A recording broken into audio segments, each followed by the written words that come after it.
ശ്രദ്ധയായിരിക്കട്ടെ. എൻ്റെ പേര് ഡാനിയൽ ലിജോ. ഞാൻ ലൂർദ് സൺഡേ സ്കൂളിൽ 1-ാം ക്ലാസ്സിൽ പഠിക്കുന്നു. സങ്കീർത്തനം 120. എൻ്റെ കഷ്ടതയിൽ ഞാൻ കർത്താവിനോട് ജപിക്കുന്നു. അവിടുന്ന് എനിക്ക് ഉത്തരമരുളും. കർത്താവേ, ആദ്യം പറയുന്ന അധരങ്ങളിൽ നിന്നും വഞ്ചന നിറഞ്ഞ നാവിൽ നിന്നും എന്നെ രക്ഷിക്കണമേ. വഞ്ചന നിറഞ്ഞ നാവിൽ നിനക്ക് എന്ത് ലഭിക്കും? ഇനിയും എന്ത് ശിക്ഷയാണ് നിനക്ക് നൽകുക? ധീരോധാവന്റെ മൂർച്ചയുള്ള അസ്ത്രവും ചുട്ടുപെട്ട കനലും തന്നെ മെഷക്കിൽ വസിക്കുന്നത് കൊണ്ടും കേദാർ കൂടാരത്തിൽ പറക്കുന്നത് കൊണ്ടും എനിക്ക് ദുരിതം.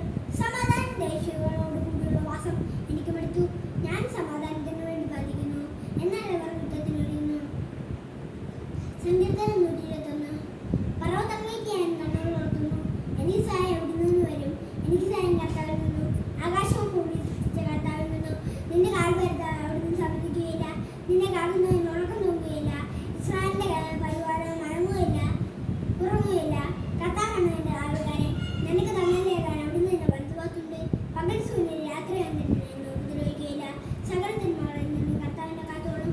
കർത്താവിന്റെ അവിടുന്ന് എന്റെ ജീവൻ സംരക്ഷിക്കുകയും കർത്താവിന്റെ വ്യാപാരങ്ങളിൽ നിന്ന് എന്നേക്കും കാത്തോളം. സങ്കീർത്തനം 122. കർത്താവിന്റെ ആലയത്തിലേക്ക് നമുക്ക് പോകാമെന്ന് അവർ പറഞ്ഞപ്പോൾ ഞാൻ സന്തോഷിച്ചു.